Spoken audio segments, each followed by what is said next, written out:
Well, hello and welcome to the Fun and Victorious podcast. I am your host, AndyTheGameMaker.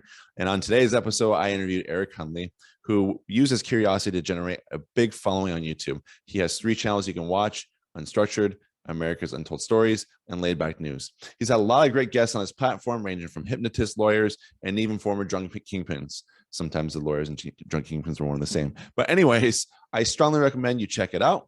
Today, we talked about how he got into YouTube, how he got into podcasting, and even discussed manipulation in the public sphere.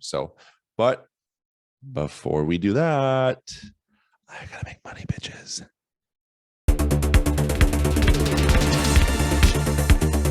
Crypto Cartel is a 2 to 8 player game where players must work to build up their own resources in order to accumulate as much cryptocurrency while playing through the main deck 3 times. Players earn the ability to earn cryptocurrency as they collect cards of similar types, and then exchanging them during the game. Simultaneously, the cryptocurrency gives each player the ability to earn cards from the Silk Road deck. These cards give players the ability to attack their opponents, defend any impending attacks, or fend off the DEA. The DEA cards appear in the main deck during the second and third rounds of the game, forcing a player to give up their most valuable production line. You must develop production lines of multiple cards in succession as quickly as possible, and in order to do this, you must make effective trades with other players. But be careful, get too far ahead and everyone will go after you. To secure your copy of Crypto Cartel, please go to my website at AndyTheGameMaker.com. Each copy supports my efforts to improve this programming. You can even donate on my website, or you can subscribe to my channel, hitting the notification bell and liking and sharing this video. With that being said, let's start the show.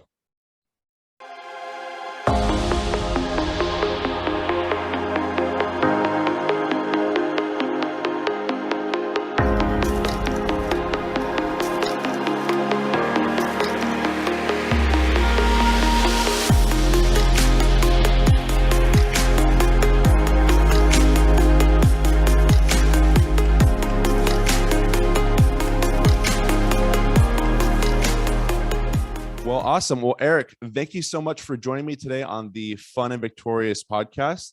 I really appreciate you joining me here. Would you mind taking a brief moment just explaining like who you are, where you came from, and what it is you're doing on YouTube? Sure. I'm still trying to figure that out, actually. We all are. Yeah. Eric Hunley, I'm a citizen. I don't know how else to put it because I am not a lawyer. Right. I have no status of any value or any kind. I'm just a curious person. I would say that would be my title. Right. I'm curious and inquisitive. I like the opportunity to talk to people who do really cool things. So everything I've done, YouTube, it actually started as a podcast in 2018, but I wanted to do a podcast since 2006, 2007, somewhere in there. That's how long I've been listening to them and listening to audiobooks since 2000 and change. I'm a big reader. Right. And early on, I'm kind of a Apple fan, I guess you would say. And I was thinking about doing a podcast on Apple products, things like that. It was really cool. Things were coming up, but that's who I was listening to. Mac Break Weekly, later Daring Fireball, or the talk show, or whatever iteration of like John Gruber. And I realized, oh, well, wait a minute. I'm already listening to the shows about Apple products. Right. I don't really need to make a show about Apple products when there's really good shows about Apple products that are out there. So I kind of pushed that off and then got into running for a bit in 2012 and thought, oh, I could do a podcast on running. Because I did that, did some marathons, things like that. Cool. Then I realized, no, I'd eventually run out of material because it only goes so far and I can only hold so much interest. Right. So my answer to everything was to just keep buying equipment. Okay. It's like, oh, I'll buy a microphone for this podcast that I'm never going to do. And by the way, I don't think I even used the original equipment I bought because by then it was so outdated. It's a syndrome. And I bring this up because I know a lot of people will go through that whole buying equipment, doing everything, wanting to start a show, wanting to do this, wanting to do that. How the hell do you actually initiate? Right. So then I got involved with a community. I listen to Rogan occasionally, not all the time, always have, but he had Sam Harris on, and I knew of Sam Harris because of like Dave Rubin. I've listened to him for a while and other people. And Sam Harris is on Rogan. He was bitching about a previous guest, Hunter Motz. Now, Hunter Motz was the co-host of a show with Brian Callen, who is one of Rogan's best friends. Right. Now he never speaks of because Brian Callen has some issues. Oh, geez. With the law or at least accusations. Right. Cancel culture, Me Too, all that. Right. But I was like, what is this? Now, while I was running and all throughout time, I not only read fiction, but I was reading a lot of I don't know, like pop psychology, I guess, or books like that, Malcolm Gladwell, Freakonomics, right, all that kind of thing. I don't know exactly where you'd put that. Maybe some self-help in there, and just was fascinated by the different topics. Well, it turns out the other guest that he was complaining about was Hunter Motz, and I discovered the show Mixed Mental Arts. Mixed Mental Arts he did with Brian Callen because they're both big readers. They're both sons of economic hitmen and have traveled the world with their fathers destroying countries. Oh, wait, no, they don't call it that, but anyway, my cynicism slides through a little bit. Right. But on that show, it was like, holy cow, they're talking to Robert Greene, they're talking to Jonathan Haidt, and, these really cool authors that I admire. So I was very active in the Facebook group for Mixed Mental Arts. And that group was loaded with some really bright people, mostly brighter than me. And I don't, I'm going to say this now, anyone in the Rickey crowd will know what I'm talking about or whatever, but let's just say that there's some people on the spectrum, if you will, and there's a certain personality type. Right. And it can be frustrating. It can be very pedantic, and it may not be spectrum. I don't know. It's just, I'm saying that as a loose umbrella term without trying to offend anybody with a specific syndrome. But there are some personalities out there that can be very, very precise, strongly defending their intelligence and making sure that how bright they are. And I wasn't as bright as half these people. And I was like, well, I want to talk to these authors. Right. I want to talk to all these amazing people, but I want to just ask questions in my mindset. And I'm of the mindset of, I thought about calling it even Idea Pub. And it would be where I'm sitting there and I have an opportunity and I sit down by this person and I say, hey, what do you do? Like maybe we're in the airport or whatever. It's like, oh, you're in the FBI, you work in the, behavior profiling unit, you're in Quantico. Really? Well, what's that about? And that's been my whole, purpose doing the show Eric Hunley was to just talk to really, really fascinating people, learn different things. I'm interested in body language, human behavior, manipulation, different things like that. Not necessarily use it because I actually hate manipulation in a lot of ways. Yeah, that's interesting because I think that's really fascinating that you are curious and you act upon that curiosity to learn more, which I think is great. And it's really great to see that you're capturing it in like visual media and in a podcast formats and almost seems like live streams, if you will, on YouTube. And I think that's just absolutely great because most people don't really have that type of interest to pursue those questions that might linger in the backs of their minds where they're like, what is this about? How do I learn more about this?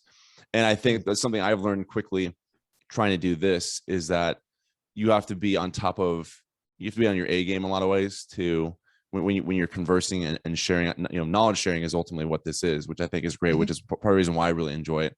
And I've quickly learned that just trying to step up and speak with people like you, because I've noticed you have like hypnotists on your program, for example. And so how did you come about like meeting like those individuals? It's a curiosity thing. I mean, if I'm interested, I'm going to chase it. Right. For whatever reason, like, ironically, I live in the same town as one of these people, Chase Hughes, who's part of the behavior panel. Interesting. And he's the reason I have a YouTube channel. Oh, wow. I mean, I had a YouTube channel, but it was just to watch videos. And I did have my podcast. Now, it started as the Unstructured Podcast in 2018. Interesting. And I did have a feed that just automatically stuck the stuff on YouTube, which is garbage. Advice to everyone, if you're doing a podcast, you can put it in a YouTube feed, but it's going to do terrible in terms of what video will do. So if you're doing a podcast and you have audio only content, do not put it in the same feed as your video content. You will destroy your channel. Just trust me on this. YouTube people don't like to look at a still screen, still image on YouTube. The numbers will be south, and then YouTube will punish the rest of the content because obviously nobody's watching your channel. Interesting. So that's a side note. But Chase reached out to me and said, hey, I want to do video interviews. I had interviewed him previously, and I will circle back to your question. I'm just hijacking the that's conversation fine. for a moment. No, that's fine. And he said, yeah, let's do a video interview. And I said, no, dude, that's not me, man. I'm a podcaster. Podcast, audio. I have a face for radio. There's a reason why I do this. And he kept driving. He's like, come on, man. Yeah, it'll be cool. It'll be cool. I'll bring a bottle of wine. We'll just sit back, have some wine. Just, come on. I need more video. I'm like, oh, whatever. I was at Disneyland with the wife at the time, and I was like, okay, sure. So I said, let's say we scheduled for December. I was like, you got an iPhone? He's like, yeah. And I guess we could do the two iPhones and I cut it together. I don't know. Right. So the day before we were going to do it, he calls me and says, hey, I got a training gig at Fort Bragg, and is it okay if I do that and we skip that? And I was like, yeah. Good to go. Right. And but then in January, I thought about, somehow we were still talking, and I had heard about live streaming a bit. In the podcast world, there's so much crossover. Everybody's talking about, oh, you live stream, whatever. And I was like, well, I could try one of these free live streaming products, StreamYard, which I still use quite a bit. I have something else I'm working on. Maybe I could do a live stream. Chase is a really popular guy. All of my interviews at the time, I was spending 10 to 20 hours doing research just to do an interview. And I was like, well, I could do it. And if he brings enough people in his audience, they'll ask questions in the chat. And then I could just kind of lay back a little bit and maybe take it easy. Maybe it won't be so damn hard. Right. Have a good show, whatever. And I did that. And there was like 50 concurrent viewers, right out the gate. And I'm like, wow. And a lot of questions. I'm like, oh, this is easy, man. Right. This is cruise control. Screw the podcast. I mean, podcast is like, I got to go out there. I got to beat every bush. Have you heard my podcast? Did you know I have a podcast? Right. Check out my podcast. You have nothing. I learned, I was like, well, YouTube is driving this algorithm and stuff. Now, it wasn't giant numbers, but for me, it was amazing. It's like 50 people live, a few hundred people overall view it. Holy, that's awesome. So then I was like, oh, I've already interviewed this guy, Viva Fry, and kind of, I was friends with him. Right.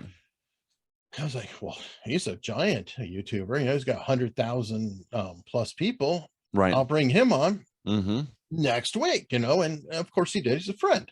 And there were 5 people watching total, and 1 question in the chat the entire episode.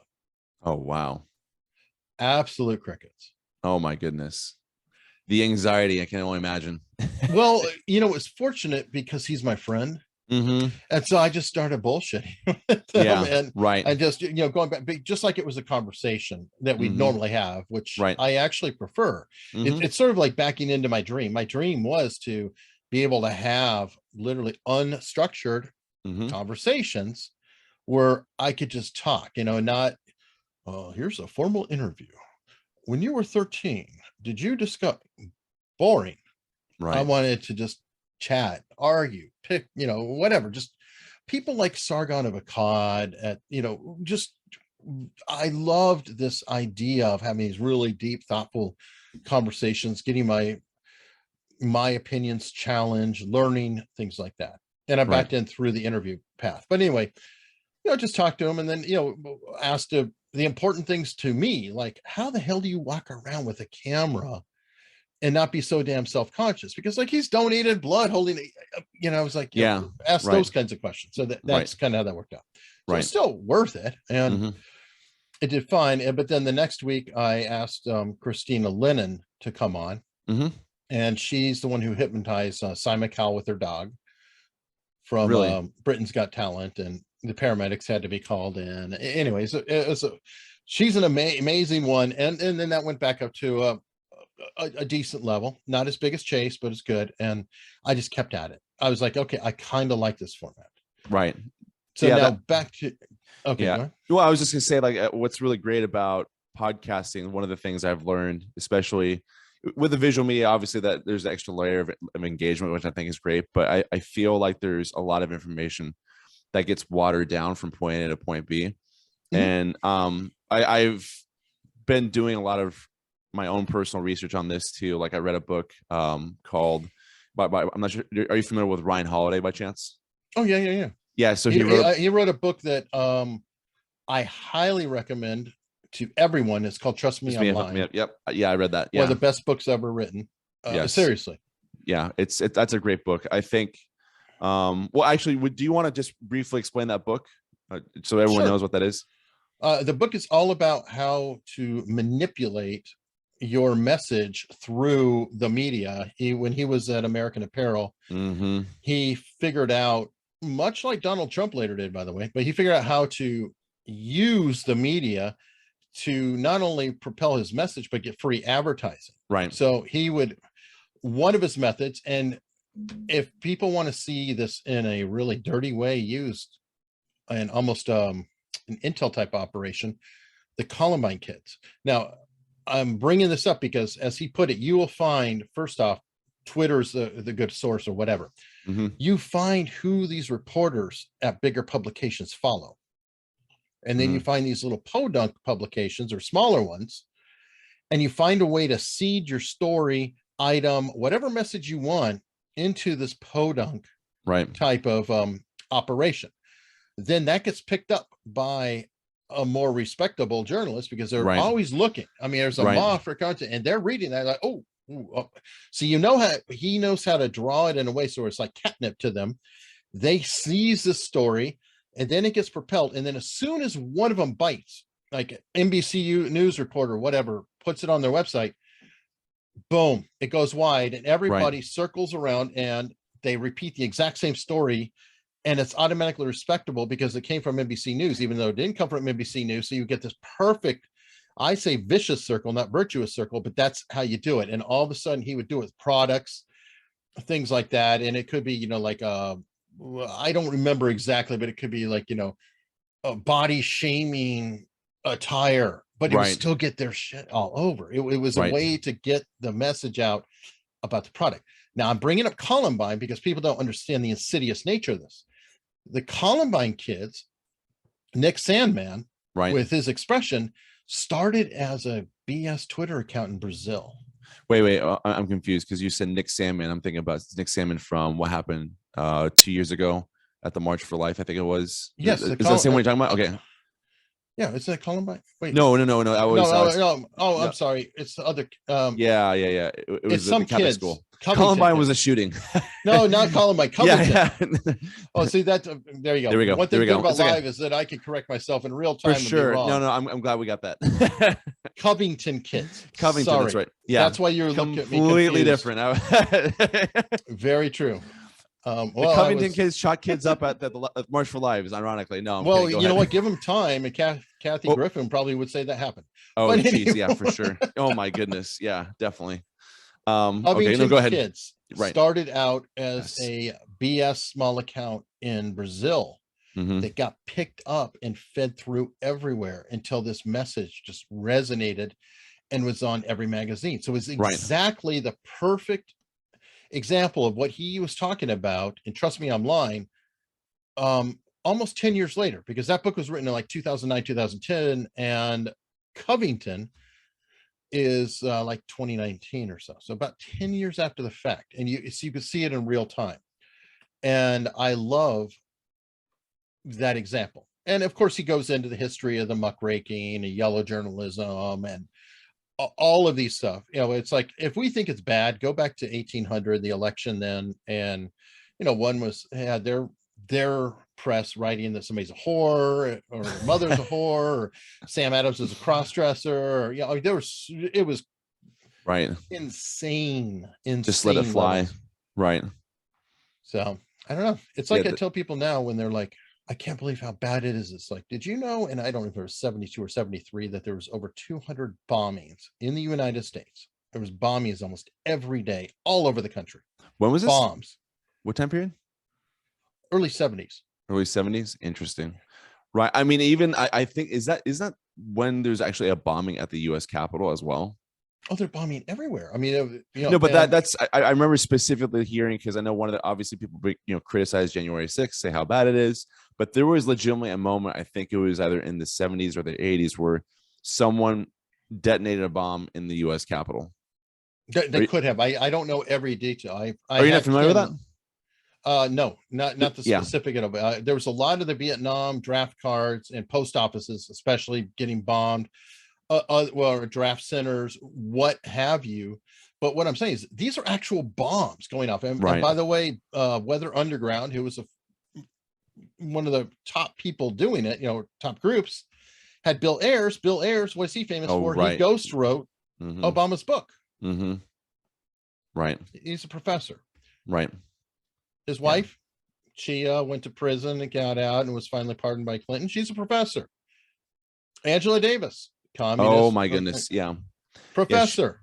She's it's no, like I have the biggest gripes with her, and just because of how intentionally, unintentionally, I'm not sure if these people are actually aware of this, but I get so upset with her because of how, one, people don't know that she was literally mentored by Herbert Marcuse, and a lot of people just aren't even aware who Herbert Marcuse is even. And just the way that influence has trickled down to the point where you have Maria Davis, I think that's her name, the one who's on Football Night. It's the Sunday Night Football program that they have for the NFL and NBC, like Football Night in America, I think is what it's called. She's there with Drew Brees, and I can't remember. I think it's Michael Tirico, I think is the other one. Anyways, she's on there, and I remember about a year and a half ago, during summer 2020, summer of love, as they'd like to say, she tweeted, she referenced, she quoted Angela Davis to support the way LeBron James was protesting during there's a couple different moments where they protested playing in the NBA because stuff that was happening during those tumultuous moments. And I actually think I have the tweet readily available right here, because I've seen it so many times, and I share it with friends because I see her quite a bit on the NFL programming on Sundays. Where is it here? And it is Maria Taylor, excuse me, I butchered her name. She uses the quote, "I'm no longer accepting the things that I cannot change. I'm changing the things I cannot accept." It's Angela Davis right there. And this thing got blasted. It's like 8,400 likes. It was 1,100 retweets. It's rather insane. Just the way it's insane that people don't know who Angela Davis is and why she's relevant, and why people why reasonable people protest her or disagree with her, refute her, and don't like her messages being spread around necessarily. I'm very much the VP candidate in 1980 for the Communist Party. Right. Literally. Right. Card carrying for sure. By the way, guess who voted for them? John Brennan. John Brennan? Yeah. Oh, the CIA guy? Yeah. Oh my goodness, that's horrifying. That makes me. Well, I guarantee he voted in 76. I think he did in 80 as well, but he voted for the Communist Party. Guess who else voted communist, or at least supported the Communist Party at one point? James Comey. James Comey. Oh wow, Comey and Brennan, and then they're at the top of the establishment for a while. Here's another one, David Gilbert. Ever heard of him? I've actually never heard of David Gilbert. I'm familiar with him. Oh, no worries. David Gilbert was part of the Weather Underground. He just got parole 40 years after his Brinks robbery. He was let out in October or early November of 2021.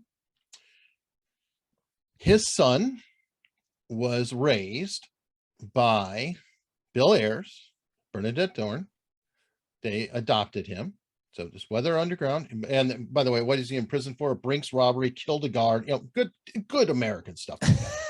Good American stock. So you're like, well, okay, his son, yeah. But his son, he's done a good job, and he's made a nice career for himself. He is the San Francisco District Attorney. Okay. Chesa Boudin. Yes. That one who has made crime legal in San Francisco. Right. But people don't understand this stuff. And by the way, I have another show called America's Untold Stories, and we go into that CIA connections. And anyway, but this is the stuff that people need to know. Right. That's a legacy. He is a legacy. He was raised by bomb-throwing anarchist Americans. I don't mean to stop you right there. We use the word anarchist, and I'm not sure if I believe. Well, I guess if they're ANCOMs, yeah, okay, that's I guess technically an anarchist. But I guess I stop you there because I have a hard time. I know you're probably into ANCAPs a little bit, but I'm talking about the traditional anarchists, which, by the way, goes back to Killing McKinley. Okay, a lot of the Eastern European stuff started here. Right. Some of the philosophies were created and gestated here, and then were exported to Eastern Europe, Soviet Union, things like that. So no. When I say anarchist, I'm talking about the long traditional bomb-throwing anti-American anarchist who has kind of merged into a communist. And yes, I know that we have the Michael Malices who call himself an anarchist, and I'm pretty aware. And I like Michael; he's hilarious, but he also, I disagree with him on some of his points where he's full of shit. But well, where do you, since you brought it up, where do you think he's where do you think he goes off the rails? He goes off the rails in the sense that he likes to say, okay, everything can be private, all security is private, and you run a club, you just have your own security, we don't need the police, it's like bullshit, because the truth is, to get to your club, you're going to use a road. The road is paid for by the people who are doing it. Your private business is not going to cover the road expense to get everybody to go into that club, as an example. And then the security that you have the club is backed up by the law enforcement that they hand you over to, unless you're running a mafia club, Michael. Then you're just shooting people and putting them in the desert. But that's really not acceptable to society. So that's where I depart from him. Well, that reminds me of there's a line in his book. I'd love to run by you real quick because I actually have it highlighted here. Because hang on one sec here. But basically, it's that famous C.S. Lewis line. Do you know what I'm talking about? Well, there's a few. There's has to do with. Hold on a sec here. I can probably bring it up here. Nope, that's not it. Where the heck is it? Okay. It has to do with the. Hold on a sec here. Bear with me just. I'm really sorry for those watching. This is. Oh, you're editing out later. Yeah. No, I'm not going to edit this out. But basically, no, I like to keep things as authentic as possible. But basically, the whole idea, it's the quote that I'd rather be ruled by robber barons than someone with good intentions, because the good intent person, I think I just saw it here. The person with good intentions at the end of the day are going to rule in such a way where they really don't. They'll go to like the greatest means or the greatest lengths. It's much more eloquently stated than that, which I'm rather like sitting here. But anyways, I'll see if I can dig it up here. I understand it, and I love a lot of what Michael Malice says. I do find him hilarious. I find him interesting. I find him provocative. He is a professional troll, and he calls himself that. I'm not insulting him. And I appreciate it. I think you and I. You might even supported me when I was talking about it. I did, tweet or something. I remember this, correct? That trolling, and I always see it as holding up a mirror to the person. I agree. I think that's the good thing about that is that, here's the quote: "Of all tyrannies, a tyranny sincerely exercised for the good of its victims may be the most oppressive, it would be better to live under robber barons than under omnipotent moral busybodies. The robber baron's cruelty may sometimes sleep, his cupidity may at some point be satiated, but those who torment us for our own good will torment us without end, for they do so without the approval of their own conscience. So I think that's a very, very interesting quote. I tend to agree with it just because there's a lot. I mean, it's, I even think of it in terms of like whether or not we should have gone into Iraq, for example, because if you think about it, like Saddam, what was he? He was effectively, you could say he was a robber baron in a lot of ways. That we propped up. And right. But either way, he was a robber baron, right, in place. And as a result of him being removed from power, it created a power vacuum in a lot of ways, which resulted in a lot of chaos. And it's called anarchy. Yeah. Yeah. No, that's point taken on that one. So I don't know, but but if you can even apply this to what's going on right now, where people say, oh no, it's because I think the whole idea behind that quote, and I'd love to get your thoughts on this. It's you take a moral posture, a moral stance on that, where you basically say, oh, I'm doing this. It's the whole position of, oh, it's the right thing to do. Like what's your take on like moral arguments in general? I'll shorten it. The road to hell is paved with good intentions. Right. That's probably a simple way to summarize that quote. Yeah. I mean, I agree. Sure. Right. It doesn't discount exactly my criticism of Michael Malice's about you can criticize. By the way, you can criticize him as much as you want right now. I'm not. Yeah. So. Oh no, I'm not saying you are. I'm just saying that it's not necessarily responsible. Well, I'm saying you are. No, I'm kidding. Oh, okay, good. I also am a big believer that two things can be true at once. Yeah. Yeah, that's true. I think that's true.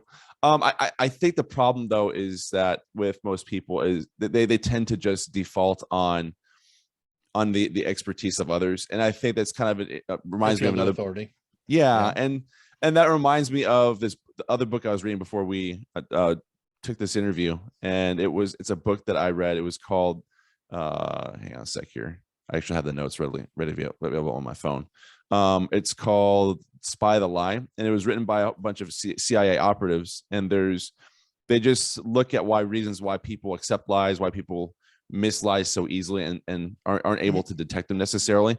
So for example, one of the things I say is humans are bad at lie detection because we have biases preventing us from evaluating information objectively. Yeah, so Gladwell's latest book's all about that. Right. And I'm not familiar with Gladwell. I'll have to look into his stuff. I've seen his name pop up quite a bit. Talking to strangers. Right. Yeah, you got, because we have a truth bias, we have to. Right. It is a survival mechanism. It is a deliberate thing put in there, because he used as an example this guy who knew, I think it was either Madoff or Enron, one of those, but there was this guy who was kind of an insufferable prick. And the basic premise of what he's saying is that if we were to go every time you told me something, Andy, and I was going, what's this guy really saying? Right. Or every statement you made, I would be intolerable to be around. We could never get along. Right. Lies, I mean, let's be honest, lies are literally the lubrication for society and conversation. That's actually, I actually agree with that in a lot of ways. And I think that that's especially true if you consider the Machiavellian nature of most of the the people at the top of a lot of the hierarchies, if you will, top of the different institutions, establishment, the political establishments, if you will, or establishment, if you want to, if you believe that they're more or less one and the same. And I'm talking about, no, it's us. Yeah. I mean, Jesus, it's like, how was dinner? I was good, thank you. No, I hated it. Right. Oh, how does that help us? I mean, do we go forward, or is it? Oh, right. Not bad. I suck it up and I say, oh, okay, it's good. How do you look today, honey? Oh, does this make me look heavy? No, honey, you're beautiful. I mean, it's if you take it to the extreme, we lie all the time. Everybody's always lying. Right. It's a matter, of intent. And so, yes, we have a truth bias. And by the way, when we lie to someone, they know we're lying to them too. Right. That's the fun part, and why it's a social lubrication, is because it's like, we know that. How are you today? Fine. What do I want to hear? Oh, my aunt had this operation. It's like, oh shit, what has that person? Right. That's on the nice surfacey level. And everybody be like, well, that's not exactly the same thing. Well, yes and no, because it's all spectrum. That's And that's an interesting point. Yeah, go ahead. anyway, and going back to the other, you were talking about the appeal to experts and all that. Look up Gelman amnesia. Oh, Gelman amnesia. You know who coined that? Yes, Michael Crichton. Yes, yeah. That's funny. What streets create rain. Anyway, yes. What streets? Wait, what? Say that again. He used this example, what streets create rain. It was Okay. part of his speech, and Gelman is the physicist. Right. He named it that after his friend because he just wanted to have a big name on it. It was totally right. Yeah. Yeah. But that one and Dunning-Kruger are so wonderful to, put into a similar path. But right. Gelman is I mean, there you go. We all do that with that same leaning to authority. Right. I read an article about something that's in my field. I work in IT and they're always wrong, just about. And I'm like, that's not right. That's dumb. And I read another article and then I just go right along with the narrative, not thinking that, well, if they're wrong about what I do, why wouldn't they be wrong about what they're doing? Right. It's interesting that you bring that up because I'm actually familiar with Gelman amnesia. I'm actually familiar with the Dunning-Kruger effect as well. And I think that's people aren't aware of that the average person beyond this conversation probably isn't aware of what those things are.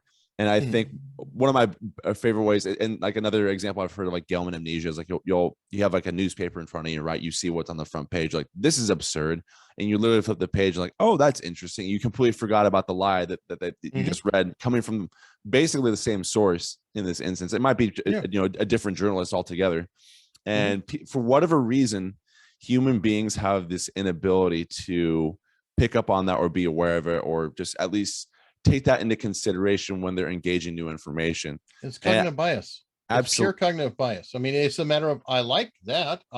That fits what I generally perceive the world to be. Correct. So obviously it's right. Right.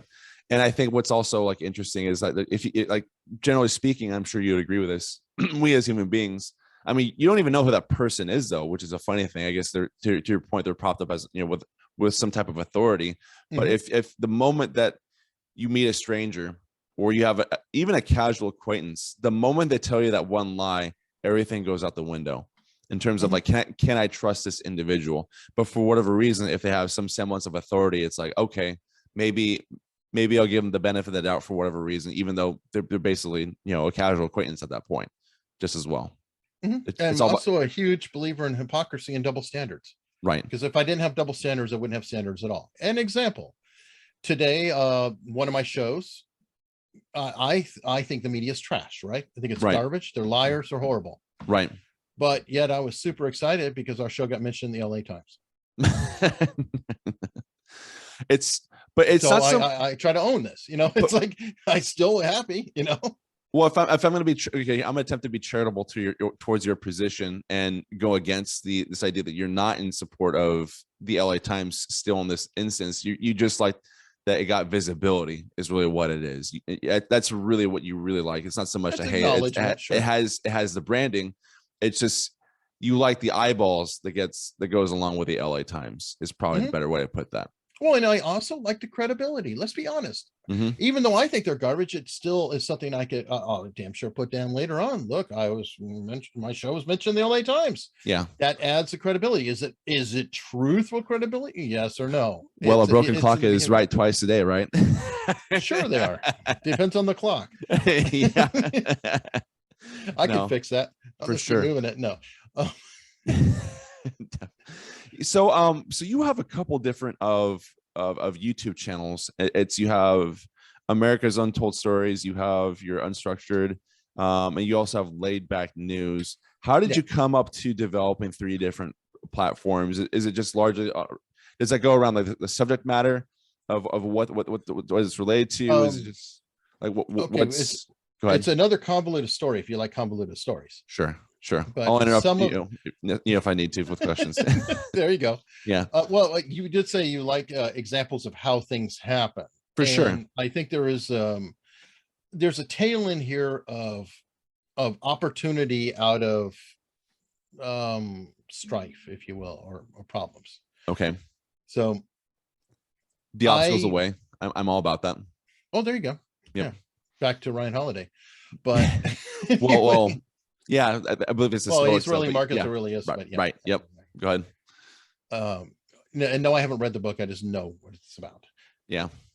You didn't have to out yourself, Eric. You could just you didn't have to I'm say anything. I'm really annoying. You're too honest. It's a weird thing, but you know what infuriates me more than anything is when they're like, how dare you say such and such and not correct? It's like, I corrected myself 5 minutes later. What do you want? Yeah. I didn't know at the time. Yeah. Like I'm still wanting to say Columbine kids. That's gonna Right. drive me crazy. I'm glad we share this little moment. I'm really happy about that. It reminds me of something recently I saw, and then not to interrupt you completely, but some people were calling out Jordan Peterson recently on. I mean, it's been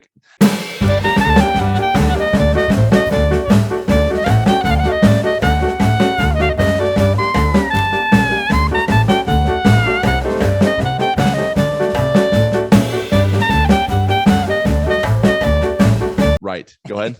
We got interrupted by the CIA because I was saying too damn much. Okay. What I was saying is that before I got interrupted by our glorious technology before us, thank you, Zoom and Apple. Anyways, I was talking about Jordan Peterson and some criticisms that people were levying upon him. And I was saying I didn't want to give too much credit to specific individuals because I don't think those people should, get, not to pull a Charles Sheldon, if you will, or finances. Anyways, but they were criticizing him. Like someone pulled up a screenshot of him where he had like he was obviously streaming or something, and his room was dirty. Yeah, clean your room. Yes. Yeah, I think you've got a drug problem. Do you not like that? I mean, you don't like that little maxim, if you will. It's okay. It's fine. Jordan Peterson is a net positive, I feel, in many, many ways. And I think am I going to hear some gripes? No, I'm griping about people overreacting mostly. Okay. But I mean, okay, I'm not even going to call it a criticism. Yeah. A lot of what Jordan Peterson says is something that young men would get if they had a father. Mm-hmm. This is some old wisdom.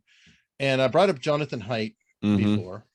I don't know if you've ever read The Happiness Hypothesis. I haven't read The Happiness Hypothesis, but I'm very familiar with Jonathan Haidt. I think he's that's a guy that needs way more attention, honestly. Okay, well, the premise of The Happiness Hypothesis is that we're using fMRIs and all this new pop psychology and everything else that is doing nothing more than proving shit that was written 2,000 years ago in the Bible and other ancient texts and Buddhism, everything else. So he goes through like all these modern, brilliant, new things we're discovering about how to treat people, and then our mind reacts and it proves out. Well, all it does is just repeat the same shit that's already out there. So I'm saying, and this is not a criticism directly of Jordan Peterson. It's just why I like him, but I prefer him in interviews. Like his book is kind of whatever. I could take it or leave it in a lot of ways. Right. It's a matter of, I have heard this my whole life. I did have a father. I did have an environment where I did get taught these old-fashioned lessons. They're good lessons. They're timeless lessons. And I see Jordan Peterson as being emblematic of someone that especially young men can look up to for things like clean your room. Guess how often I heard clean your room growing up? Guess how often I actually clean my damn room? Right. Anyway, right. I heard the message, didn't do it, but there is wisdom there. Correct. I agree with it. And I do find it funny when we'll get into the fallacies again, because that's an ad hominem. Obviously, it's like, look at him. He says clean your room, but he's got a dirty room. And it's like, okay, he's so human. what? He's human. So what? Does that mean his message is wrong? Like, if I go up to a heroin addict and they say, kid, whatever you do, don't do drugs, man. It's terrible for you. Well, look at you. You're using heroin. It's like, well, okay, but does that mean their message is wrong? Correct. That you shouldn't do drugs. I could be a heroin addict. Careful now. Yeah. I could very well be a heroin addict, but like I could still have the amount of awareness to say, listen, this is actually an incredibly horrible habit, because heroin, I think, is the most addictive drug I think out there, if not one of the most. Might be worse. Although benzos are pretty bad. Yeah. Which is what to his Peterson credit, did. it looks like he's come out of the abyss from that one, which is pretty astounding. I mean, who knows what's actually happened behind closed doors with him, in all honesty, in all fairness, but at the same time, it looks like he's making an effort. He appears to be clean. I think I'll be honest. I think his diet might have something to do with it too. At least that's just an assumption, I guess. Just because I've recognized that, changing your diet can definitely be of good use to you as a human being in terms of. But he's on the same diet he's been on for 5 years. So yeah, right. He actually was doing the carnivore thing before all that. Right. No, of course. I remember him hearing that recently, but anyways, yeah, I think the messaging with, for example, or when people just go after and criticize clean your room, I think that just there's nothing. What's the counter to that? And I think, just trying to remember what I was saying right now, but basically the whole heroin addict, right? The heroin addict, right? Just because they say a heroin addict says, "Hey, don't do this," doesn't mean that he's actually not right. Just or yeah, he might be a hypocrite, but it could very well be like he's done everything he can to try to get off heroin, but he can't. Yeah, he could also just be giving you guidance of, you don't be like want me. to be like me. Yeah. Don't suffer like me. I mean, I just interviewed an ecstasy kingpin this morning. Oh, wow. And I mean, this guy was, I forgot his sentence was 900 years, and then it got, down to like 9 or whatever it was. But he ran the whole ecstasy pipeline throughout Arizona until Sammy the Bull Gravano moved in, and there was a war, and SWAT hit his door. Anyway, that's insane. And he's a podcaster, a YouTube channel. Sean Atwood has about 700,000 subscribers. Oh, geez, wow, good for him. He did his time. He's forever banned from the United States, back in England, and he goes around. He talks to schools all the time too, in between. So interesting. He will tell you drugs are bad, right? And you know what? He's actually kind of an authority on it, right? Yeah. He's seen what it's done to people. That's really fascinating. And it's, to your point, we always hear these messages growing up, and we tend to be like dismiss them. Or it's easy to be dismissive, I think is what I mean to say, like with parents and stuff like that. And I think what I've learned over time in particular. Now on the flip side, I'm gonna argue against myself, because I like to do that. Go ahead. There's the flip side too, where you're virtue signaling, and I can't stand that shit. So if you're Harrison Ford telling people to care about the environment and flying your private jet, screw you. Right. So a heroin addict who's saying, from a living experience, don't do this, kids, is one thing. Somebody else who is telling everybody to do this action, or, to be virtuous or whatever, and getting brownie points for telling and lecturing everyone, and meanwhile does whatever the hell they want.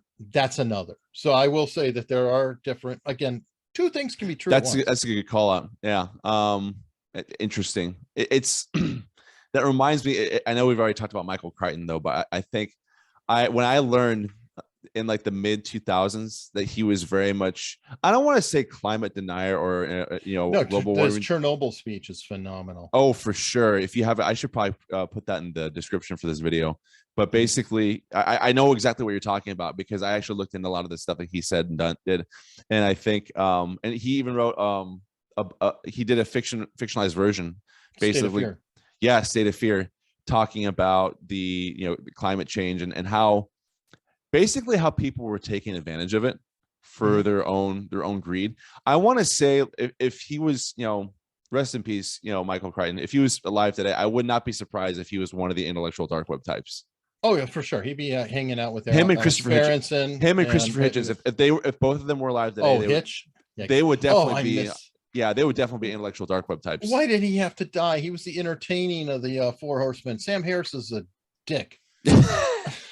I think he gets. There's your pull quote. So the thing about Sam Harris is I worry that he his blind spots tend to grow bigger a little too much over time. It seems like he gets so he gets a little too dismissive of certain things is my concern with him, and I kind of expect more out of him in terms of I'm not saying that Sam Harris he should agree with me more often than he does, but I just worry that he just listens way too much to the wrong people. But to his credit though, he's recognized. Oh my gosh, he's like finally what did he say that tweet he had when Biden won or got inaugurated. He's like, oh, finally the adults are in charge. And then he retweeted his old tweet. And he was like, boy, that was a mistake. You That was bring up a good oversight. point too, because that is something that I'd love to talk about and I've thought about, because my co-host Mark, we talk all the time, but I worry when somebody comes around, whenever it is, don't sit there and then belittle them as soon as they see or understand something or whatever. Right. Don't be like, oh, where the hell have you been the past 10 years? You're so stupid. Yeah. That's so annoying. Say thank you. Great to have you. Come on board. Let's talk about it. Why do you feel that way? Okay. I'm very tired of it, because I don't like cancel culture, and I don't like it in any direction. And there is an annoying smugness. And I guess that's something that just pisses me off more than anything, is smug. I don't like preachiness. I don't like smugness. The right tends to preach. The left tends to be smug. Can't stand either. Maybe I'm a little better with preachiness, but not much. Right. Anyway, when somebody sees something, whatever it is, like Kyle Rittenhouse red pilled, quote unquote, a lot of people. They were like, that's true. Literally coming out and saying, oh, I thought he shot black people. And they found out, no, that wasn't true and all that. And they found out a year plus later. There's two ways you can handle it. Be like, oh, good. I'm glad you found that out. Help get the message out. Please tell your friend, please share this. And thank you. Thank you for coming out and telling us that. Or you could be a lot of dicks who we all have, who'd be like, duh, everybody knew this shit a year ago. Where have you been, Rip Van Winkle? And why do people do that? I mean, what good does that do to just say, oh, you've now come around to learning information and growing as a person, and I'm going to insult you and make sure that you feel bad. And now next time you'll never change your view. You'll just keep doubling down, because where do you benefit by coming out with some degree of humility? Where the hell's humility? Can we have humility? I'd love to have humility back. Right. And yes, I know it's not calling my kids. I love it.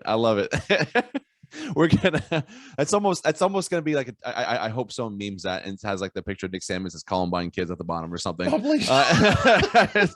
Don't tag me. Oh my gosh. Taylix never watched this. Nick Sammons responsible for Columbine. You heard it here first. No, I'm kidding. God. Misinformation. Although YouTube would probably love that. But anyways, that's really interesting. What I was going to say though, a lot of really good points here. I totally lost my train. I guess. Oh no, here's my question to you. So why do you think people belittle people who, once they change their mind? Why do you think that takes place? I'm not a psychologist, so I don't know for sure, but it's weird. I guess the conservative view, and I'm not conservative per se, is, how would you categorize yourself, if you mind me asking? I'm a lazy libertarian. Lazy libertarian. Why lazy? Because I go part way, but it's like, I'm okay with driver's licenses. It's like, I don't believe in purity. And anybody who takes anything, any direction, starts to get into purity, and that becomes a cult. And I'm very anti-cult. So if you take libertarian to the extreme, you get into ANCAP territory and beyond, where no driver's license, no, and it just starts to get ludicrous. Well, I don't know if I want to push back on that, because I think what anarchism, from my understanding, is, and I want to make sure I'm just being charitable, maybe being devil's advocate, if you will. But it seems to me that some of the best relationships that I've ever had are all voluntary. For example, no one put a gun to your head to come here to interview. Yes, he did. Don't let him lie to you. That didn't happen. Yes, he didn't do it directly. He has people. Yeah, he has people. Well, people like me, but anyways, but at any rate, so I guess my point though is that this is very much, for example, right now, this is very much an anarchist relationship, and that it's voluntary. There's rules, obviously. When you come on the program, I can end this conversation at any point, provided Zoom doesn't give out on me at any moment. But at the same time, I think that there's something to be said about the best relationships that you have are the voluntary ones, where people don't really feel obligated to. Well, I guess when I say obligated, there's no externalities that are compelling them to be with you, to be friends with you necessarily, right? And they do it because, you know what, like, I want to be, maybe for those people that it's very, I'm trying to be selfless, right? Let's just look up the word. We'll save time. Okay. Okay, for sure. Okay. I looked up the word. I mean, because anarchism or what? Oh yeah, anarchy. Okay. The word anarchy itself, because one thing for sure, and by the way, this is kind of a rule: you can't have a discussion if you don't agree on what it is. Correct. To start, you first have to define something, then you can go. Okay, so let's just say the word. First definition: absence of government. Okay. Second, a state of lawlessness or political disorder due to the absence of governmental authority. C, a utopian society. Can you drop this in the chat section? Sure. It's just merriam-webster.com. Yeah. I just typed in anarchy and then a whole bunch of stuff popped up. Sorry, I didn't mean to interrupt. No. Yeah. No, that's fine. Yeah. But like to your point, I want to be on the same page. Literally. Yeah. Okay. No. Okay. Thanks. Go ahead. Okay. You're saying absence of government. Go ahead. A state of lawlessness, which, by the way, I don't necessarily care for. In it, I understand it, but it's starting to get judgmental in it. Absence of government is pretty straightforward. Okay. And that is the first definition. Okay. Then C, a utopian society of individuals who enjoy complete freedom without government. So you have B and C actually contradicting each other, which is kind of nice that both are put in there.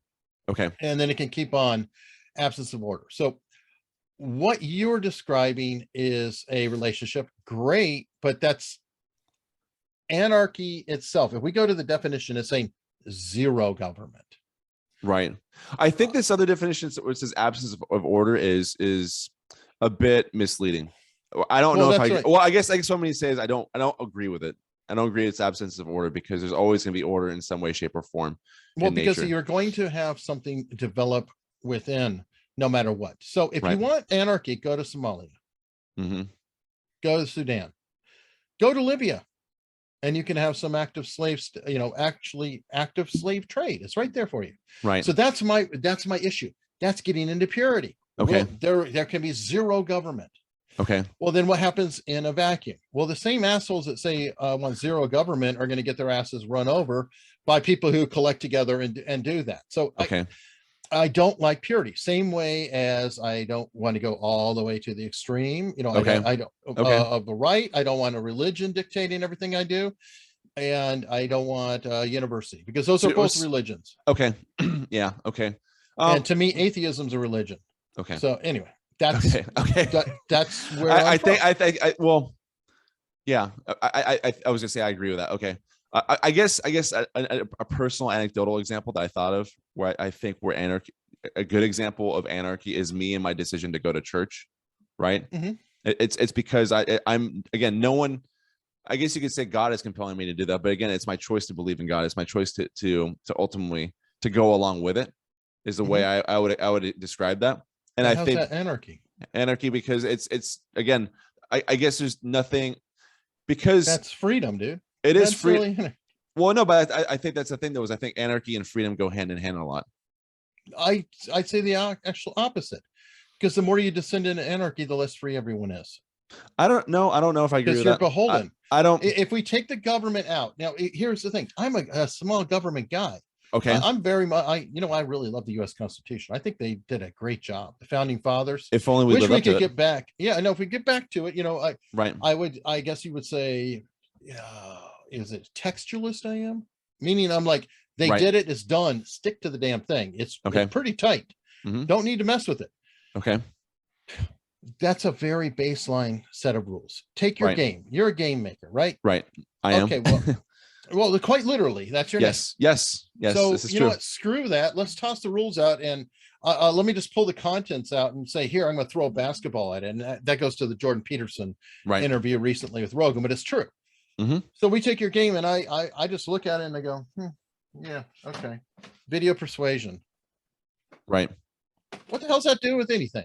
Right. So I'm saying that you have to have a baseline framework to which we belong. And if you go to absolute pure anarchy, that's an absence. Well, the thing is, I can't go there. I don't think we could all truly belong to one community, I guess is the best way to put it. So for example, like you describe yourself as a lazy libertarian, and I guess I exist somewhere between anarchy and minarchist is the best way to put it. Which sounds very wishy-washy and very non-committed, and I accept full license of free to ridicule I'm agnostic. Yeah. Yeah. Guess what they say about that? Yeah. So I at the end of the day, I think my values being here's probably the best way to explain my comment about my relationship or my being a Catholic is because Catholicism is not a state necessarily is the best way to explain that. There's an authority, but at the end of the day, it's essentially all voluntary, right? They're not you demanding. can be discommunicated, right? Well, I could, but that's again. There's that right there is there's a hierarchy. Okay, no, for sure, but at the same time, it's also my choice to whether or not I want to. It's really my choice whether I want to continue being a Catholic even after that point. If they say I'm excommunicated, okay, that's fine, that's one thing, but that doesn't mean I can't stop believing. That doesn't mean I can't stop praying or I can't stop adopting the values necessarily. What I'm saying? Any government is an agreement among people to get together, and I believe in the smallest possible. But by the way, here's the weird part. Okay, the closer you get to yourself, the more leftist it'll be. And I know this is going to sound weird, but okay, go ahead. To me, the farthest way you get the highest level is the least you should have. Mm-hmm. The closest you get to you, the more. And the closest you have is your family. Right. And your family is quite literally a communist government. It is a commune. Everyone is pulling their weight, and those who have more give more. And that. Okay. So I'm just saying it's a very weird way of looking, but it is kind of true. Like children can't carry their weight very well. You're having to pick up the slack for them, but everything goes into this particular family unit. Right. Now, when you move away from it, now with the neighborhoods, you have more charity, things like that. Okay. Or we'll take, depending on where you are, because there's rural aspects to consider, there's city aspects to consider. Okay. Like in a rural environment, if I say, what the hell are you doing running your motor so loud and this and that, a noise ordinance is ridiculous. Mm-hmm. But in a block in New York City, a noise ordinance is not necessarily a bad idea. Mm-hmm. Because you're saying, yeah, I don't care about your freedom. You're interrupting my freedom. I can't think because your damn vehicle is so loud. I can't think because you're playing that and it's hitting my head. Yes, I may be interrupting your expression, but tough shit, because you're interrupting my freedom no. So I'm saying that it's different factors. Right. And anarchy, again, we're getting into a purity, and you're saying, no, none of that. And that's where I said, I can't go anywhere the whole way. And I say I'm a lazy libertarian because I like the basic libertarian aspects of when I'm lazy. Like, again, I'm okay with driver's licenses.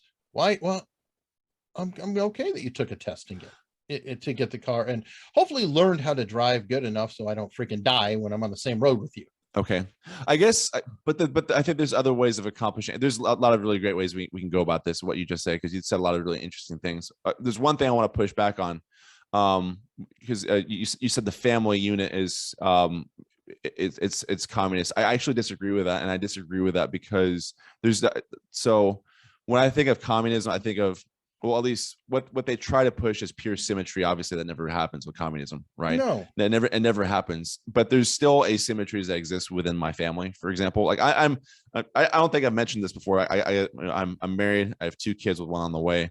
But I guess the best way to explain that is that, I mean, do you have any kids at all? Are you married? Any kids? No, I don't. Okay, yeah. God, I wouldn't like the competition. yeah. But basically, with my family, obviously my wife and I, we set the rules for our family for what's going to happen. We dictate to our kids, and obviously, like, that's not and then that's also a huge, I guess, that is a dilemma with anarchism, is what you do with the kids. There's a big, that's still an open-ended discussion, because in who do you tell, can you honestly dictate kids what to do? And that's a very interesting question to ask anarchists, because they don't know, because obviously kids are really young. They're not fully developed. I mean, technically we're not all fully developed until we're 35 years of age, which I'm not sure if you've heard that before, but at the same I time, think it's a little yeah. younger than 35, but yes. Yeah, I mean, roughly around that time. That's when your brain I fully. think 29 is a good figure. Like Right. if you lock up every male between ages of 17 and 29, crime would drop to like a fraction of a percent. Right. Yeah. The truth. Yeah. I don't recommend it personally, but Yeah. I don't care. I'm 50. So Yeah. screw everybody. No. Right. Well, cool. This has been really really interesting. Eric, this has been a really great conversation. I want to, I hope you don't mind, unless is there anything else you want to talk about before we shift into some fun stuff? No, I'm cool. Okay, cool. Okay. All right. So I'm going to share my screen. So on my segments or on my programs, I like to have a fun segment where it's either trivia or like a tier list, or I did some funny photoshopping on my very first podcast episode with my first guest, Darren Pepple. But anyways, so what I've done here is I've looked at your YouTube content and I found you have some really interesting, you like to really dig deep in the happenings of our country is probably the best way to explain it, like the untold stories. Your co-host on your other program is what used to be in the CIA. Is that correct? No, God, no. Yes. So he's in the CIA. No, I'm kidding. That's generally the nature of your stories, correct? Am I getting that right? Generally speaking. I mean, no. It Okay. depends. Okay. He's a former editor of National Lampoon, dude. Okay, never mind. Then I must have misheard something. Okay, I'm glad I asked that though. Okay, so now I give you full license to make fun of me for another thing. Okay, so anyways, you didn't say Columbine kids. Oh my goodness, yeah. Okay, so what I have here, where am I? Bear with me just a moment. Okay, so I've curated, I think it's 10. I have 10 images here, and they're all associated with conspiracies, legends, and lore, if you will. And I'm gonna see how good you are with this. You ready for this? No, I can try. I don't know if I'll get them all. I know that that's the Korean. Soviets shoot it down. I can't remember. Yes, that's correct. Yeah, KAL 007. Yeah, that's flight 007 right here. For those not familiar with it, hopefully everyone can see this. But basically, it was a scheduled Korean Airlines flight from New York City to Seoul via Anchorage, and it got shut down basically, and the Soviet Union completely denied it altogether. Big freaking surprise, right? Great job on that one. We got that one fairly easily. Okay, so this is more in the legends category. Is that Caligula or Nero? I can't. It's Nero, correct? Okay. Are you familiar with the myth the around burning Nero? of which part? I mean, the fiddling when Rome burned, being a moron. Which? It's actually the myth that he's so right here is popular belief that during the last part of the first century that Roman Emperor Nero would return after his death, is what they say. Yeah, so, I missed that one. Yeah, the legend was a common belief as late as 5th century. Well, you got these first two fairly easily, so good. This is great. Well, I knew who it was, but or sort of. I knew. Yeah, it was I'll be honest. I never would have got that was Nero. So you got one leg up on me. All right. So the Denver International Airport. No idea. What conspiracy is associated with that? Bad architecture. Okay. I'm looking at like what 5G or something. I have no idea. Okay, so the myth related to this, or conspiracy, I should say. So some theorists believe that the Denver International Airport stands above an underground city, which serves as a headquarters of the New World Order. Oh, good. Yeah. right in the heart of Colorado. They got a mile. It's a mile high, right? You can have a tall city. Yep. So, all right. Okay. Who is this? No, I don't know. I almost want to say L. Ron Hubbard, but I don't know if that's. No. It's not L. Ron Hubbard. Yeah. Now I'm just gonna say no. I have no idea. Okay, no idea. Okay, this is, of course, Harold Wilson. Oh. Yeah, who served as the Prime Minister of the United Kingdom from 1964 to 1970. There was conspiracies, or at least theories about him being a KGB double agent. So, which is pretty. Versus Kim Phillips, who actually was. Right. So, or so people thought he was working for the Soviet Union while being Prime Minister, which is kind of crazy. The thought of him being, he's essentially like a Manchurian candidate, if you will.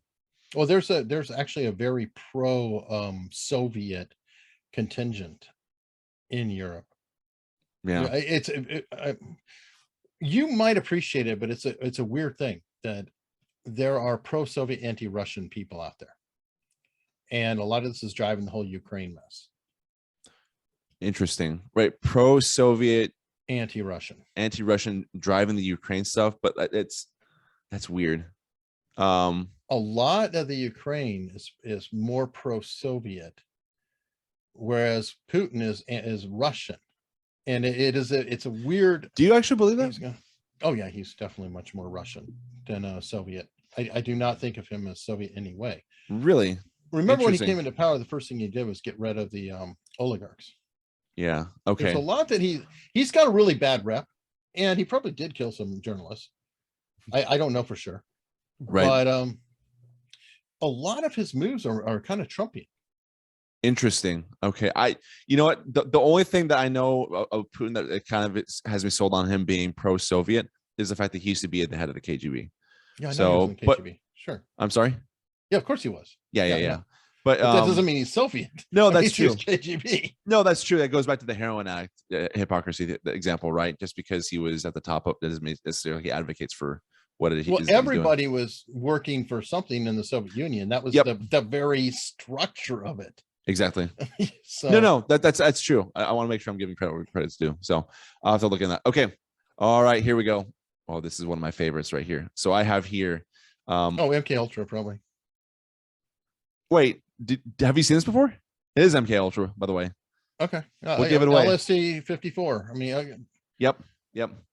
And by the way, where did MK Ultra come out of? Where did it come? The CIA. Well, yeah. But which other operation? Which other operation? I'm actually not. Well, I don't know. It's splintered out of Operation Paperclip, which also built a moon program. Okay, you do know those conspiracies. You're such a downplay this whole thing. I'm getting hustled here. No. Yeah. I just happened to get this one. Wait, so again, Operation Paperclip was responsible for what? The space program. Oh, the space program. Interesting. Okay. Because we brought in all the Nazi scientists. After World War II is Operation Paperclip. Some of the Nazi scientists were working on mind control under the Nazis, and guess what? We have MK Ultra. Did they have mind control baked into Operation Paperclip? Is that why? No. It was just Operation Paperclip was the umbrella. Like, hey, we got a bunch of smart Nazi scientists. Got it. Okay, I thought let's bring them in, and what I thought majority was that. Yeah. Right. Okay. I thought you meant. You also had Mockingbird too, which yep, that was. I'm familiar with that one. Yeah. To get people to talk, basically to confess. All right. Yep. Mockingbird was to infiltrate the press, which you've actually done very effectively. But I thought that was also mind control in the sense that they wanted people to confess the things that they did. That was MK Ultra. No, but Ultra was about the confessing, and it also had spinoffs where I forgot the name of it. Any other day I'd get it, but when they had the guy watching, the prostitutes screwing people, and there was other stuff. But I want to check. Project Mockingbird was the press. I'll have to. Okay, interesting, because I thought it was referred to as Mockingbird because it got people to sing like a bird, is what they said. I'm not sure, but if you think about it, what is a mockingbird? What are they known for? I mean, chirping. I would assume. I'm not. They impersonate. Oh, okay. They impersonate other birds. Like if you have a car alarm, you'll hear a mocking. I found that mockingbirds imitate car alarms. It's kind of funny. Okay. But that's what they do. So it might have been named that because it's saying, I'm going to have a message here, and the press is going to parrot my message. Like a mockingbird. Interesting. Okay. I'll have to look into that. I'll have to go back and double check what I was just as a really here's Project Bluebird, and that may be why you're confusing it. Okay. Maybe that's it. Okay. All right. Here we go. No idea. Okay. This is the Firecracker 400, and this is actually 1984 Firecracker 400, where Daytona International Speedway in Daytona, Florida, first NASCAR race to be attended by a sitting U.S. President Ronald Reagan, and was driver Richard Petty's 200th and final career victory. Rival driver Cale Yarborough's premature retirement to the pit road was prompted conspiracy theorists to allege that organizers fixed the race in order to receive good publicity for the event. So this is probably good. Who cares? You know, I mean, you have baseball teams who cheat using an Apple Watch. Who cares? Yeah. Whatever. Yeah. Okay. By the way, who came up with it? Who propagated the term conspiracy theorist? I don't know. CIA. Okay. Why did they do that? It was used to mock, I believe it was Mark Lane, whose book was getting traction about the Kennedy assassination. Interesting. And there's actually a full memo on it. Interesting. If I remember, I can get it to you. But yeah, they wrote it up out in. There's a lot of, I gotta admit that, preparing for this conversation, I was actually inspired to look into a lot of like declassified stuff, which I think there's a lot of good stuff out there. It just matter of, Well, watch our CIA trilogy. I'll have to do that. No, honestly, that's one of the things I wanted to watch. Okay. Captain Thomas F. Mantell Jr. What was the nature of his death? No idea. Okay, so he was a pilot, and it says right here, 7 January 1948, while on a training flight with 3 other P-51s, was directed by Flight Tower at Goodman Field to pursue an unidentified flying object, so UFO. He was chasing after. Follow that much UFO stuff. Yeah, so he was chasing a UFO, and then he crashed in the process of going after it. Okay. Yeah, interesting. Okay. All right, this obscure photo. What was it taken from? No idea. It looks like World War II, but not sure. Okay, so this was actually the Twin Falls saucer hoax. Oh, again, I don't know UFO stuff. So if it's a UFO thing, just assume I won't know. I love exposing blind spots in one way or the other. Okay, cool. Well, go ahead. You know what my biggest blind spot is? I don't care. So if it's something I just don't care about, I don't. This is true. I think that's everybody's blind spot, but it really is. No, yeah, I agree. I don't care about, now, if I saw a UFO, then it might generate my interest or whatever, but I've never really seen one. I've always been kind of meh. I don't even really like science fiction. Really? You don't? Yeah. And oh, by the way, your conversation with Joe was driving me up a tree. Oh, was it? In what regard? Joe can crack me up. Like, the guy doesn't understand his Generation X, which is just, it cracks me up. And then he starts misquoting like crazy, like, or getting his facts wrong. Yeah. Are we talking about like theory of relativity and stuff like that? Oh, well, I assume that's probably getting wrong, but I don't know. I don't know enough to argue either way, but I do know that his whole argument about, because I brought up Kurt Cobain, he's like, oh yeah, because Kurt Cobain would have been our age, etc. And he's like, well, a leader of the generation isn't necessarily a member of that generation, which I agree with. Except guess what? Kurt Cobain's music became popular with millennials. Yep. More than Gen Xers. So it just throws his garbage out the window because he wants to say that millennials are Gen Xers. That doesn't make sense. And well, that's the thing. And he's like, I'm a yuppie. No, a yuppie's a hippie, you idiot. Sorry. A yuppie is a hippie who sold out in the 80s. Yeah. They were known for doing that. They're like, oh, tune in, tune out, drop out. But now you drive a BMW and have a straight job, you sell out yuppie. Yep. It's from like yippie to yuppie. That's why it was there. Because a yippie was a precursor to hippies in the term. So they marked it and they made it a yuppie, young urban professional, to mock that. So, whatever. That's interesting. Right. So, okay, it's a Twin Falls saucers. Okay, what's this memo from? Again, flying saucers. Have no idea. It's the Aztec, New Mexico UFO hoax is what that's from. Yeah. So that was in right here. It says, oh, the other Roswell. It says right there. Like, I know the first Roswell. No. Yeah.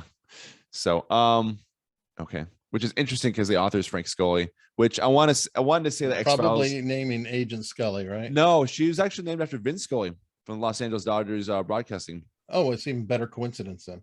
Yeah. So, which is kind of fun. Okay. All right. Here we go. What did this inspire? Men in Black, probably. Yeah.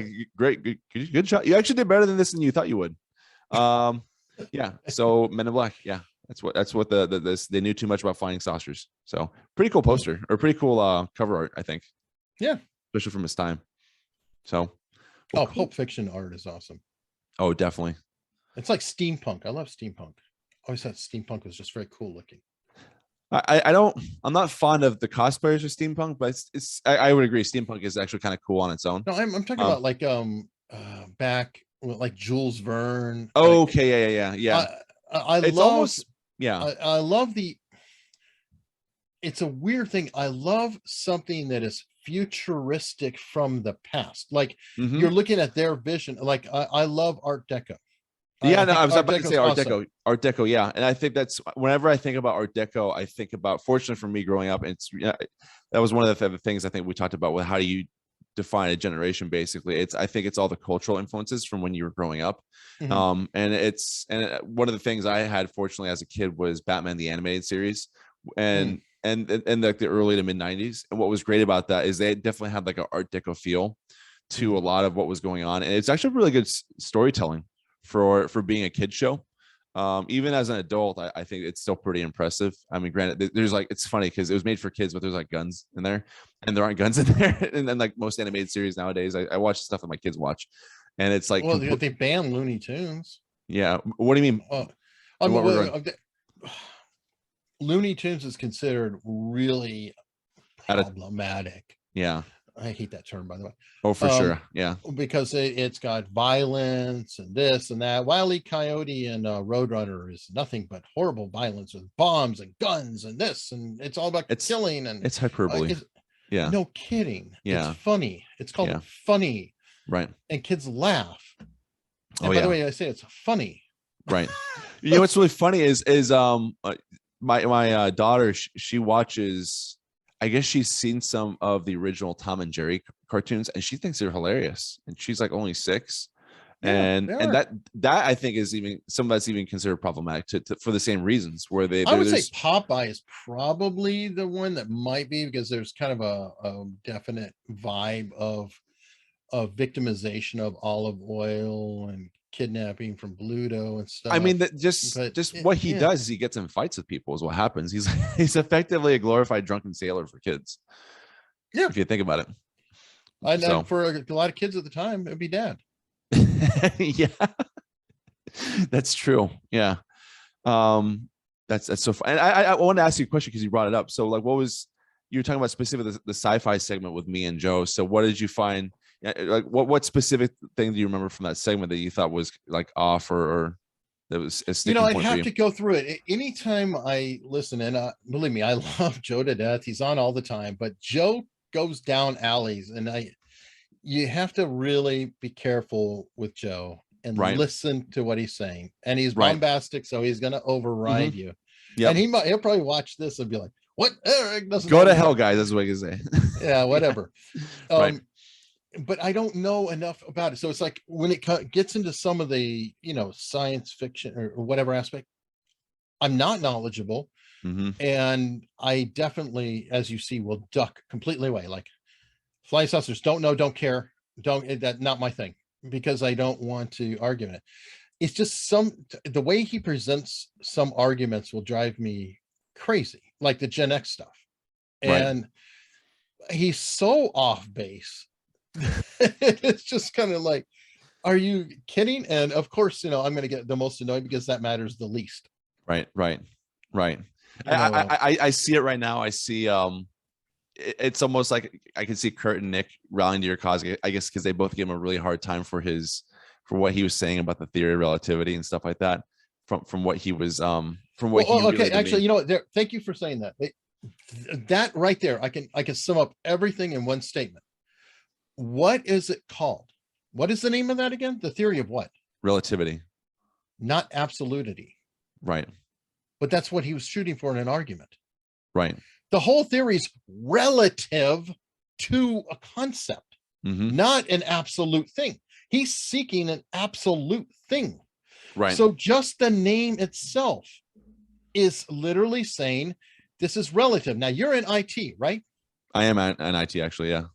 Okay. So in a web address, if I say erichunley.com page 1, that is my absolute URL. Right.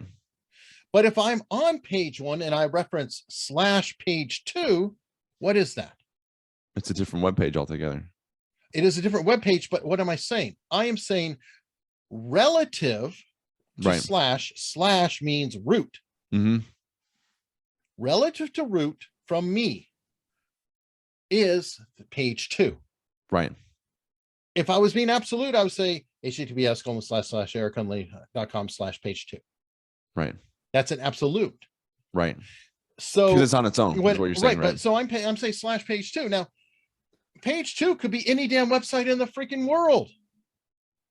Did I say that page 2 is always this one? No.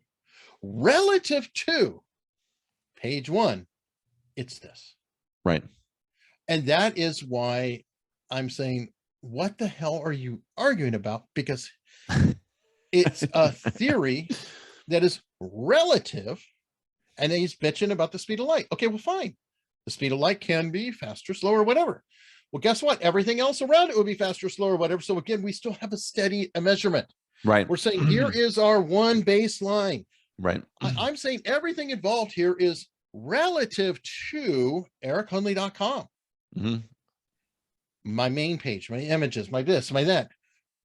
There's nothing to do with AndyTheGameMaker.com. Not a damn thing to do with it. But that doesn't mean what I'm saying is inaccurate. Right. Right.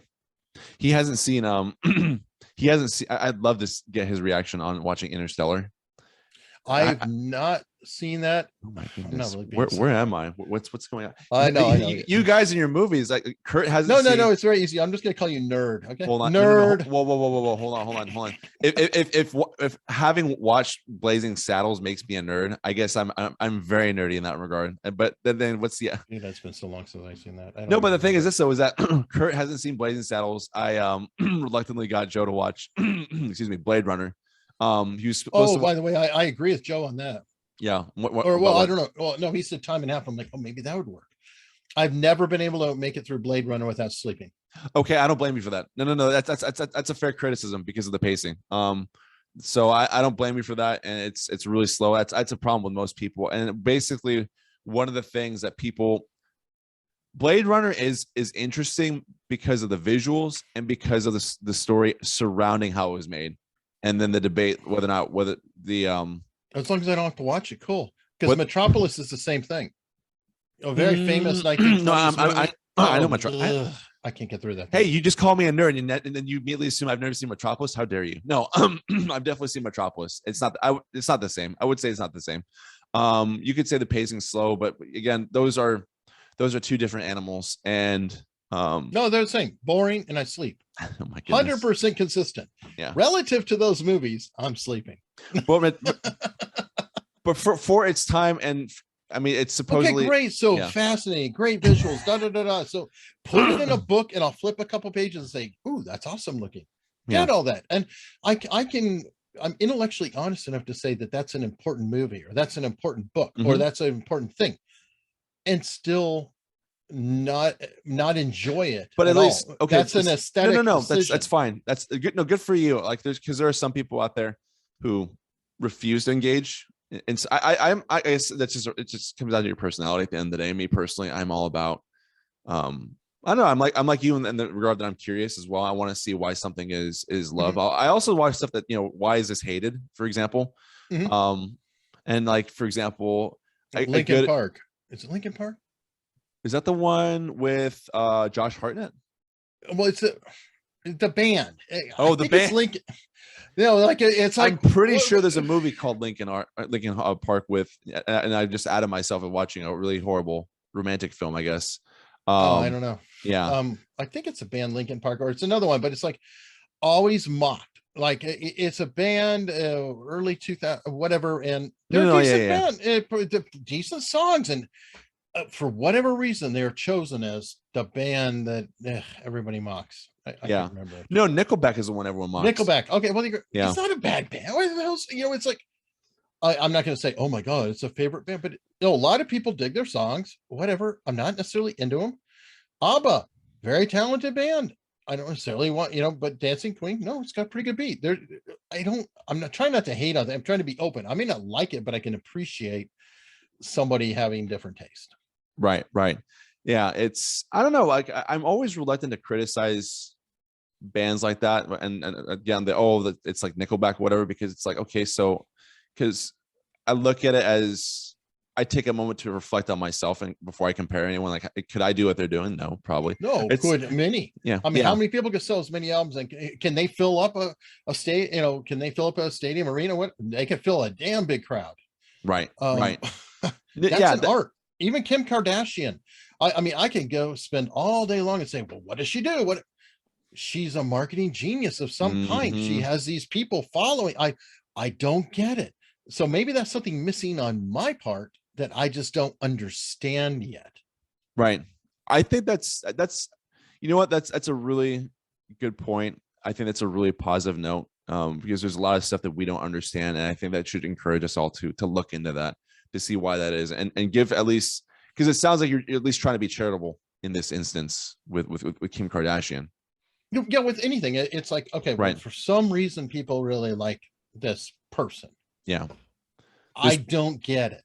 I Right. genuinely don't get it. I can find it offensive, silly, stupid, but then it's like, but there's a lot of people who do like it. Why the hell do they like it? There's something, and there. not all of them are unreasonable. Yeah, well, here's a good example. It took me 2 or 3 years to figure out something Trump was doing, because it went against my nature so much that I could not understand it. And then finally, when it clicked, I was like, what was that thing? His tweets, Right? Confetti and all this stuff. Look, I like grammar. Grammar's not a bad thing. Right. I'm okay. I'm one of those annoying people who punctuates sentences. And he always has a misspelled word or a weird turn. And then I finally realized it. And I'm telling you, it took years. It was not instant. He has a base that he's communicating with, right? Right.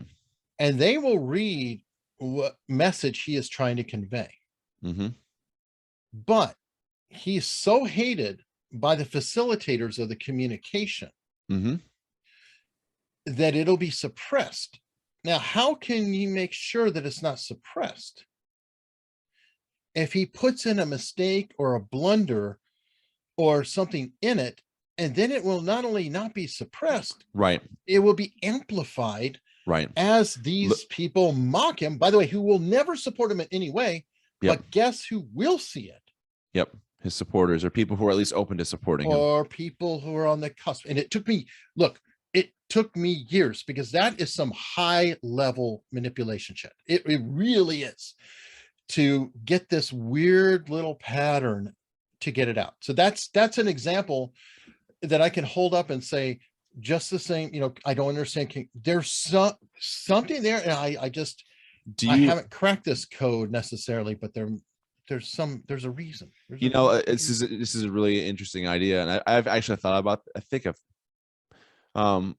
maybe I thought similar things, but basically, do you think Donald Trump could be a quote unquote master troll in the big scheme of things? No, he absolutely is. Yeah, he's better than Malice. You think he's better than Malice? No, he is the greatest troll who ever has been, by far. Is that because of his influence, do you think, or his platform, or the way he was? All the above. All the above. I mean, Michael Malice tweaks people. Trump moves society. Right. Think about what is trolling? It's holding up a mirror, right? Exactly. Trump drew not just reactions, just frothing. Great. I methere TDS. You don't have Michael Malice derangement syndrome. Even Malice would tell you that Trump is a bigger troll than him. There is nobody who is a bigger troll than Trump. I could see him. I could definitely see him admitting that. I could see him admitting that. I think I've heard him saying. I don't even know, but and that's why he thinks Trump's funny. Right.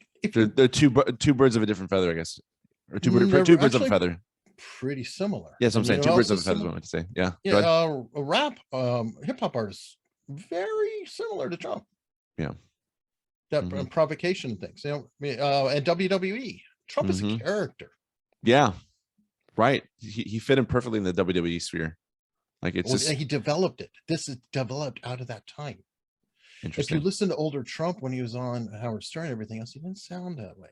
If you hear people talking about him, they're saying in person, it's like, no, he doesn't. No, he's not that bombastic. That's interesting. It's a character. It's a role. Yeah, and I feel like that's kind of what people at the top do on both sides of the aisle. I think where it's and that's part of the, I guess, my biggest gripes is because they overlook what people or pronounce or what they're observing. Say, I see this, I see this behavior, right? And Mhm. they ignore it, right? They like, and all people really want with like the corporate press is just an acknowledgement of like this horrible behavior, and you never get that because they maintain the persona. Also, because if they say anything or if they make any wrongdoing, that might they might discredit themselves, and then all of a sudden they lose their power, if you will. Oh, it's there's so much there and so much nuance, and I don't even understand all of it. I think I understand more than many, but I still, Malice can teach me a ton on that. I'm not bright enough to get it all yet. Right. I'll get there. I'll just keep plotting and then I'll pick it up as I go. I think this is just observations. I think part of it, reason why he does it is also just to create chaos, because he thinks like the chaos in and of itself is a good way to it shakes things out. Exactly. I mean, look, how do you know that Trump is the greatest troll, at least living?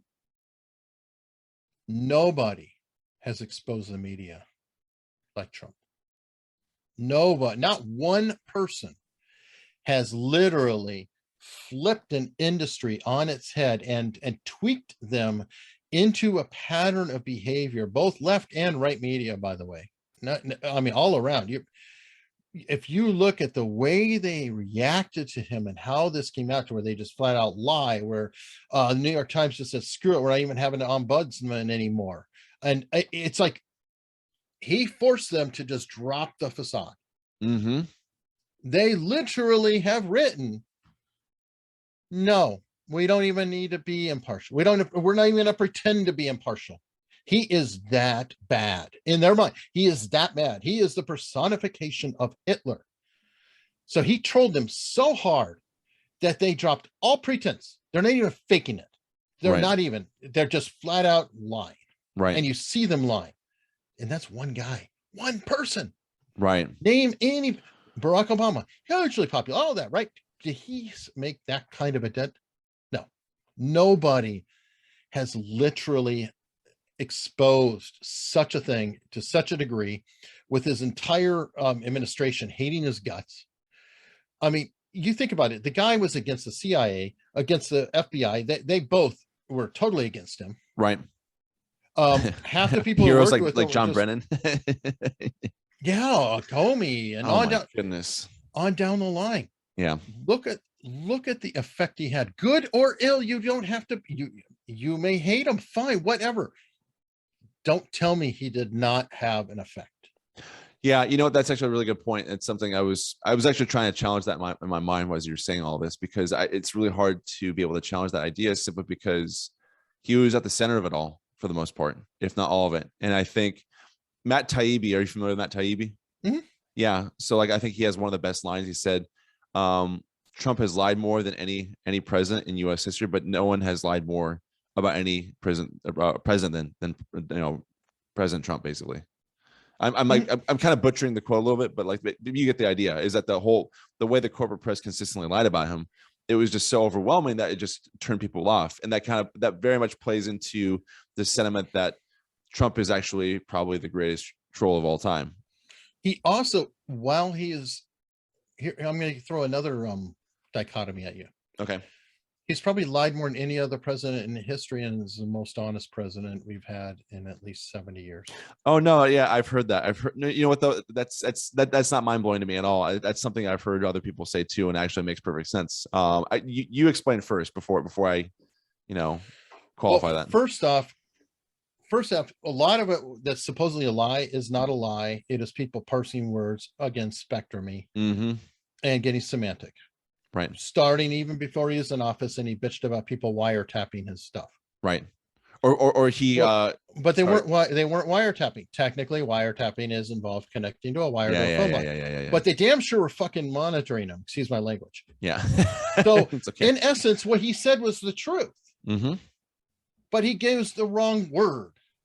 Right. So there's a litany of them. It's kind of like Alex Jones and Gay Frogs. The accusation against Hillary Clinton bleaching the servers is it said no, she did not apply liquid bleach. No, she didn't servers. do a bleach. Yeah, but you know what? I think it was software literally called BleachBit, by the way. Yeah. It's what? I think there is a software called BleachBit, by the way.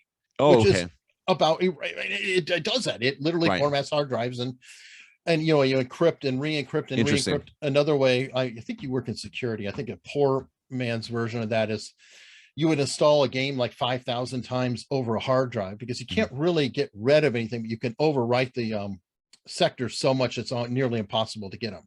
Another way to do it now would be keep encrypting, and then blowing out the encryption keys. Right. You'll let me know if that's easy to crack or get into after the fact. Right. For Right. erasing. Yeah. Now I know in the military, ultimately it involves hammers and fire, but Yeah. Yeah. Yeah. That's interesting. but Yeah. see, No, but I get the point though, because it was the semantics behind Trump, because and that's the thing is the population as a whole, they're incapable. Well, not incapable. It's just it's kind of like what we're saying about why you don't like sci-fi or UFOs. It's just you don't care, and that's the way most people are. They see stuff and they don't care because they just want to go about their day to day. And well, it's just I don't have a particular interest for a minute. Like you might tell me a story, and again, I love stories. Right. So a good example is my showmate Mark Robert. He loves baseball. I mean, that's his passion. He loves baseball. Right. I can take baseball about as far as sci-fi. Really? Just I don't care. Yeah. I'm not against it, but you know what? We have 2 episodes involving baseball. Why? Amazing story. Right. Doesn't matter that baseball is involved. There's this guy, he was a shoplifter. He was trying to impress his woman. He got put in prison, wound up on the prison team, played against the Yankees, wound up a professional coming out. His name's Alabama Pitts, great player.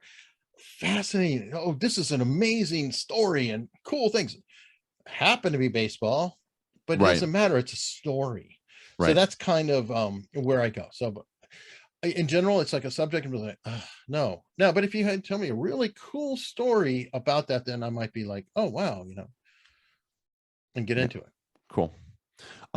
Eric, I think we're just about extremely long. no, that's fine. Unfortunately, I'm gonna have to cut this here. But Eric, I want to say thank you for joining me today on the Fun and Victorious podcast. Before we part ways, would you mind sharing everyone who's listening, watching your social media tags, the best way to contact you? Almost all social media is at Eric or at Hunley Eric. Yeah, that's easy. Not D-Real Eric Hunley. Not this week. And well, I can't verify for next week or tomorrow. I'm a moody so-and-so. Yeah. And my YouTube channel, Eric Hunley, America's Untold Stories, or Laid Back News are the 3 channels. Awesome. And then when are you releasing content for each of those so people can go watch? Typically, America's Untold Stories Tuesdays and Fridays at 5:30 p.m. Eastern. Eric Hunley at 5:30 Eastern Thursdays, or like this morning Saturdays sometimes. And Laid Back News most Wednesdays at 9 p.m. Eastern, and every other Friday at 12 noon. If you like lawyer panels, and I know you are tying with the lawyers, that's every other Friday. Yeah, not because I want to be tied to the lawyers. Lawyers are the worst. No, I'm kidding. You were born into it. Yeah. Family business. No, I'm kidding. It's like Step Brothers. It's like, you've seen Step Brothers, right? No. You haven't seen? Oh my goodness. Oh my goodness. That's the meme. No, that's I would assume you would enjoy Step Brothers. It's a comedy, but I don't know if I would or wouldn't. I don't see that much. It's I love Step Brothers. It's really funny. Is the joke in that film is that John C. Reilly's character, Will Ferrell and John C. Reilly are effectively deadbeats living with their parents still. They're like in their 40s, and he said he's like, his dad's a doctor. He's like, oh yeah, it's didn't go to med school. It's a family business. It's like, no, that's not how med school. That's not how becoming a doctor works. So same thing with a lawyer. So cool. All right. Well, Eric, thank you so much. I really appreciate it. This has been a great conversation, and I hope we do it again sometime soon. Sure. All right. Thanks.